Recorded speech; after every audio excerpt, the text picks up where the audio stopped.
নমস্কার, শুরু করছি নিউজ টাইমের বিশেষ অনুষ্ঠান পোস্ট এডিট। আর আপনাদের সঙ্গে রয়েছে আমি সানন্দা। যন্তর মন্তরে আজও দেখা গিয়েছে প্রতিবাদ কর্মসূচি পড়ুয়াদের, এবং স্বাভাবিকভাবেই আপনারা জানেন যে গত 2-3 দিন ধরে আমরা যে ছবি দেখেছি, একেবারে রাজধানী দিল্লি উত্তাল নিট প্রশ্নফাঁস কাণ্ডের প্রতিবাদে। সেখানে প্রতিবাদ চলছে, আন্দোলন চলছে পড়ুয়াদের, কিন্তু তার মাঝেও যে ছবি দেখা গিয়েছে যে কেন্দ্রীয় সরকারের তৎপরতার ছবি। অর্থাৎ প্রধানমন্ত্রী নরেন্দ্র মোদী বারবার তিনি বলেছেন যে দেশের কাছে যুব সম্প্রদায় এবং তারই পাশাপাশি পড়ুয়ারা সর্বাধিকার, তাদের কাছে সবথেকে বেশি গুরুত্বপূর্ণ পড়ুয়ারা এবং যুব সমাজ, এবং তাতেই কিন্তু মান্যতা দিয়েছে কেন্দ্রীয় সরকার। যে পদক্ষেপগুলো পরপর আমরা দেখলাম গত 2-3 দিনে, যে পদক্ষেপ করার কথা ভাবা হচ্ছে, সেটা কেন্দ্রীয় সরকারের তরফে যে তৎপরতা দেখা যাচ্ছে সেটা কিন্তু সত্যি তাৎপর্যপূর্ণ। কারণ এভাবে প্রধানমন্ত্রী নরেন্দ্র মোদী তিনি হস্তক্ষেপ করছেন, তিনি বিষয়টার মধ্যে ঢুকছেন। মধ্যরাতে প্রধানমন্ত্রী নরেন্দ্র মোদী তিনি ভিডিও বার্তা দিচ্ছেন, সেখানে তিনি স্পষ্ট জানাচ্ছেন যে একদিকে কড়া আইন আনা হবে। এই নিট প্রশ্নফাঁস কাণ্ডের যে ঘটনা ঘটেছে তা অত্যন্ত কোনো সাধারণ বিষয় নয়। সেক্ষেত্রে কড়া আইনের কথা তিনি যেমন বলছেন, সংসদে বিল আনার কথা যেমন তিনি বলছেন, তেমনভাবেই তিনি বলছেন যে 2.5 মাস ধরে অপরাধীদের পাকড়াও করা হয়েছে, এবং সেক্ষেত্রে আরও কড়া ব্যবস্থা নেওয়ার কথা ভাবা হচ্ছে সরকারের তরফে, এবং ক্যাবিনেটেও কিন্তু এই বিষয় নিয়ে আলোচনা হচ্ছে আজকে। এই যে তৎপরতা দেখা যাচ্ছে প্রধানমন্ত্রীর এবং পড়ুয়াদের দাবিতে কার্যত মান্যতা দিচ্ছে কেন্দ্রীয় সরকার, তাদের প্রতি সহানুভূতিশীল হচ্ছে, তা কিন্তু সত্যি তাৎপর্যপূর্ণ। এবং অন্যদিকে আপনারা জানেন যে আজকে সিজেপির সঙ্গে কেন্দ্রীয় সরকারের একটি বৈঠক হয়েছে, সেখানে আলোচনা হয়েছে, এবং সেখানে তারা 3 দফা দাবিও জানানো হয়েছে। কেন্দ্রীয় সরকারের যে প্রতিনিধিরা ছিলেন, মন্ত্রীরা ছিলেন, জেপি নাড্ডা এবং জিতেন্দ্র সিং, তারা বৈঠকে উপস্থিত ছিলেন, এবং সেখানে কিন্তু 3 দফা দাবি জানানো হয়েছে। একদিকে তারা তাদের দাবিতে অনড়, কেন্দ্রীয় শিক্ষামন্ত্রী ধর্মেন্দ্র প্রধানের পদত্যাগের দাবি জানিয়েছেন তারা। অন্যদিকে যারা আন্দোলনকারী, এই আন্দোলনকারীদের যে বিরুদ্ধে যে মামলা করা হয়েছে সেটা রদ করতে বলা হয়েছে, এবং এরই পাশাপাশি কিন্তু একাধিক দাবি রাখা হয়েছে এই বৈঠকে, এবং কিছু দাবিতে কিন্তু মান্যতাও দিয়েছে সরকার। এবং সৌহার্দ্যপূর্ণ পরিবেশে যে এই বৈঠক হয়েছে তাও জানিয়েছেন জেপি নাড্ডা। অর্থাৎ সর্বতোভাবে যেটা বলা যায় যে একদিকে সরকার এবং অন্যদিকে আন্দোলনকারীরা, তারা কিন্তু অনেকটাই কাছাকাছি আসছে, এবং অর্থাৎ সমগ্র দেশ যেদিকে তাকিয়েছিল যে এর সমাধান সূত্র কি বেরোবে, এই যে দিল্লিতে অচল অবস্থা জারি হয়েছে সেই অচল অবস্থা কি কাটবে, সেদিকেই কিন্তু গোটা দেশের নজর ছিল।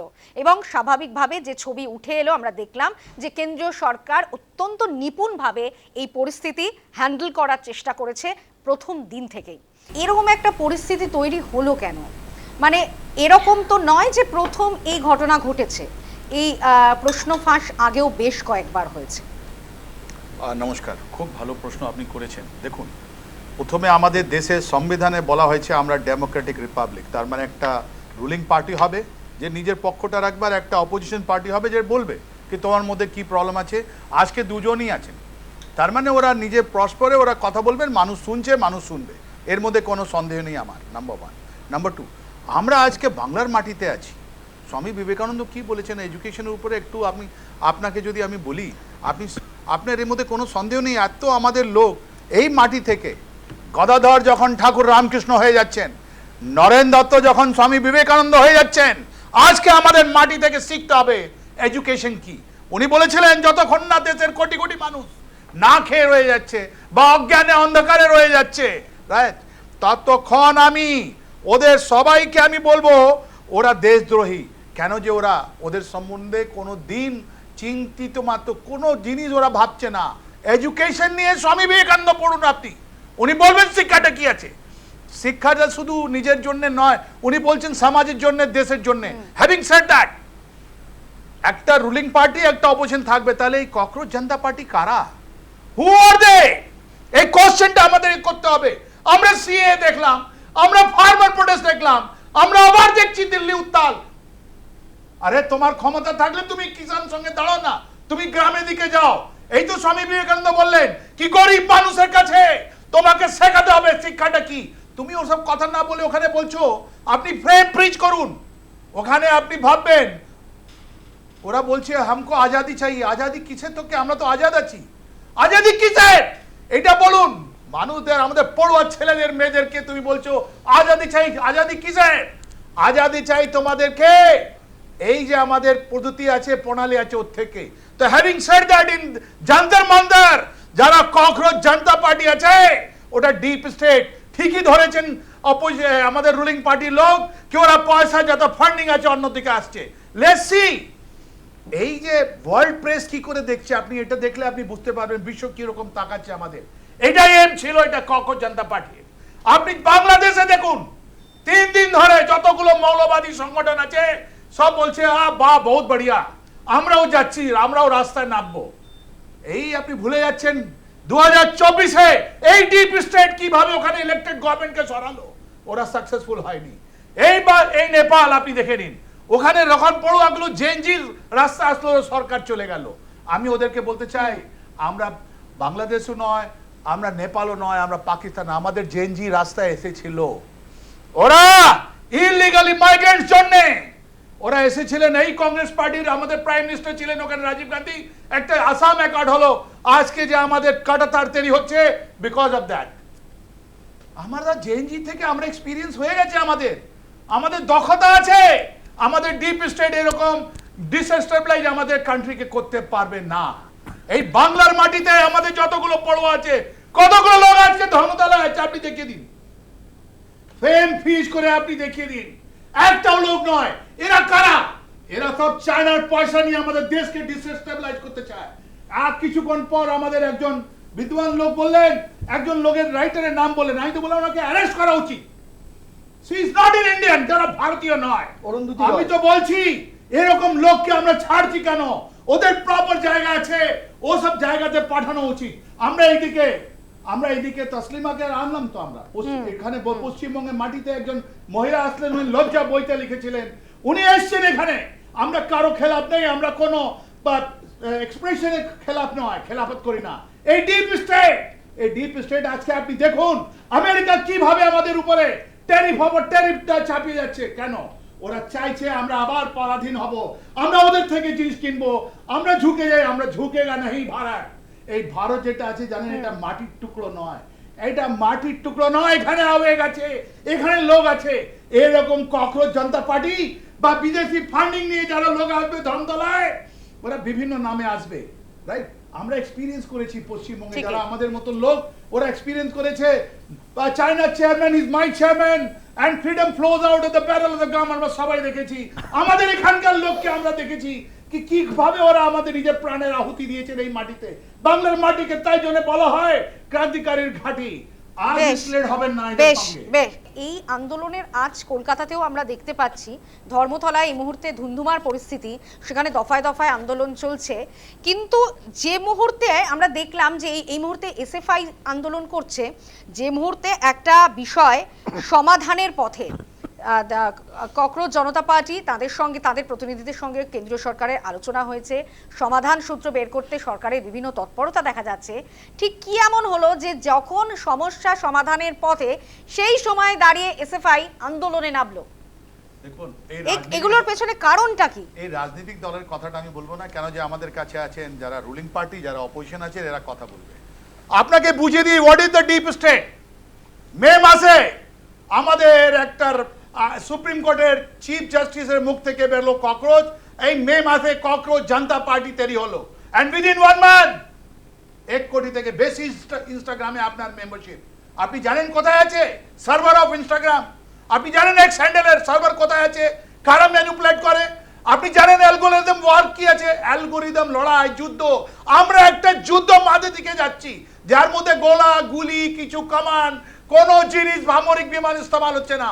আমাদেরকে আর্থিকভাবে কি করে নষ্ট করা যায়, আমাদের যা বিকাশ আছে ওটাকে কি করে নষ্ট করা যায়, এটাই অ্যালগোরিদম ওয়ারফেয়ার, এটা social warfare, social media warfare. এখানে মানুষের mind is the target and মানুষের মাইন্ড ইজ দ্য ওয়েপন। এটা সাধারণ চোখে আমরা বুঝতে পারছি না। এই আপনি যদি ইনস্টাগ্রাম দেখেন, এই আপনি যদি এক্স হ্যান্ডেল দেখেন, এই আপনি যদি ইউটিউব দেখেন, আর ওর মধ্যে যে পপুলেশন যেটা অ্যালগোরিদম যেভাবে বড়ছে চলছে, আপনি যদি একটা স্ট্র্যাটেজিক অ্যানালিস্ট থাকেন আপনি বুঝতে পারবেন কেরা কারা। আপনি যদি নিজের একটা জিনিস একটা ডিজিটাল মার্কেটিং করেন, আপনি জানেন 100 জনের যদি আপনি সাবস্ক্রিপশন কিনতে যান কত টাকা গুগলসকে দিতে হয়, তাহলে এই টাকাটা কোথা থেকে এসছে? আপনি বলবেন নিশ্চয়ই এটা হোম মিনিস্টার দরকার। আরে হোম মিনিস্টার কথার আগে একটা ক্রিপ্টোকারেন্সি আছে, ওই ক্রিপ্টোকারেন্সি কোথায় আসছে কোথায় যাচ্ছে এটা খুব সহজ নয়, এত সহজ নয়। তাই জন্য এটা চোখে দেখা যাচ্ছে না। সেম জিনিস আমরা বাংলাদেশে করলো, সেম জিনিস নেপালে, সেম জিনিস আপনার চলছে এখন পাকিস্তানে। ভারত এরকম হতে দেবে না। ভারতের একটা প্রধান কথা বলছেন আপনি, এরকম হাজার প্রধান আমরা রিজাইন করতে বলবো আমাদের দেশের জন্য। যখন যদি আমাদের দেশের জন্য হয়, কেন ইম্পর্টেন্ট আছে উনি রিজাইন করলে কি প্রবলেম হবে? 10 বছরের আগে যে কথাটা আজকে এই কথাটা এখন রক নয় কেন, যে একটা জেনারেশন শিফট হয়ে গেছে, জেনারেশন শিফট আছে। এই যে রিসিগনেশন কথাটা থামবে কি? এই প্রধান সাহেবের রিসিগনেশন নিয়ে এই জিনিসটা শেষ হবে? শেষ হবে না, এটা আরো বেড়ে যাবে। দ্যাট ইজ হোয়াট বাংলাদেশের লোক, দ্যাট ইজ হোয়াট নেপালে বসে লোক, চায়নাতে বসে লোক, পাকিস্তানে আপনি ইনস্টাগ্রামে আপনি দেখুন এই যে 1 কোটি থেকে বেশি মেম্বারশিপ যেটা কংগ্রেস জনতা পার্টি পেয়েছে, ওর মধ্যে কত পার্সেন্টেজ থেকে আছে। ভলিউমটা দেখুন কিভাবে এটা ম্যানিপুলেট হয়েছে, কিভাবে পপুলেট বলি আমরা, কিভাবে বেড়েছে আপনার। এই অ্যালগরিদম যেটা আছে এর থেকে সাবধান হতে হবে। এই পড়ুয়া ছেলেদের আমরা চাই ওদের উপরে কোন রকমের পিলেট গান ইস্তেমাল করা নয়। এর জন্য ডিজি সিআরপিএফ কে ডাকা হবে, আমি জানি।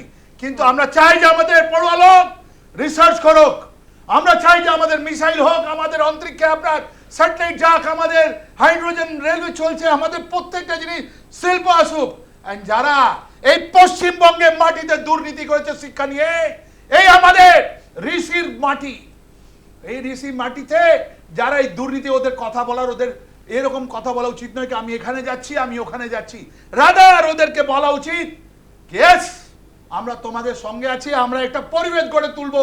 ওই পরিবেশে আমাদের পড়ুয়া লোক যখন একটা রিসার্চ করবে, ওটা মানবের জন্য, পুরো বিশ্বের জন্য হবে। Beat in the field of medicine বা আপনার ইঞ্জিনিয়ারিং হোক বা যে কোনো ফিল্ডে হোক, আমাদের জানি আমাদের মেঘা আছে, এই মেঘাটা চলতে থাকবে। আমাদের ভারত মহান থা হ্যাঁ আর রহেগা, আমাদের ঝান্ডাটা অলওয়েজ ওখানে ছিল। এটা কাপড় নয়, এটা আমাদের আবেগ। এটা এইদের জন্য কংগ্রেস জনতা পার্টি আর চায়নার পয়সা নিয়ে, ক্রিপ্টোকারেন্সি নিয়ে যারা ডিপ স্টেটের কাজ করছে, ককটেল অফ ফরেন পাওয়ার্স নিয়ে যারা কাজ করছে, ওই যুদ্ধটা জানুন আমাদের দেশকে ধ্বংস করার জন্য। যেভাবে আমেরিকা লেগে আছে, যেভাবে আমাদের ট্যারিফ, যেভাবে আমাদের ইন্ডাস্ট্রি, যেভাবে আমাদের কমার্সকে যেভাবে বন্ধ করা হয়েছে, এই ক্রুড অয়েলের জিনিসটা বুঝুন কি দামটা বেড়ে যাচ্ছে কেন, একদমই স্যার, বলতে বেশ দিতে হবে। বেশ